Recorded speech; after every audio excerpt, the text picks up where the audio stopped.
reikia garsiai pasidžiaugti, nes Vilnius vėl turi pramogą, turi žiemos pramogą iš tiesų. Už nugaros ledo aikštę matom, kur vilniečiai galės džiaugtis šią dirbtinio ledo aikštelę, tai nebus net sintetinis, tai nebus vieno šalčio nuo oro sąlygų priklausomas, tai prie tam tikros ir nulinės ar pliusinės temperatūros vilniečiai ir miesto svečiai galės ateiti čia, čiuožti, susiderinę, išmokti netgi ir čiuožimo subtilybių iš profesionalių trenerių.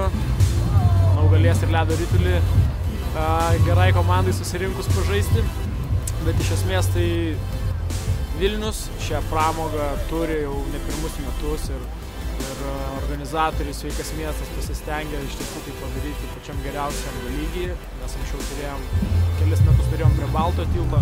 Šiais metais manau Lukiškių aikštė yra puikiai vieta, ideali vieta ledo aikštelėje. Aš tikiuosi, kad po didelio susidomėjimo šiais metais, kuris net nebejoju bus, mes surasim galimybę dar didesnį ledą turėti ateinančiais sezonais.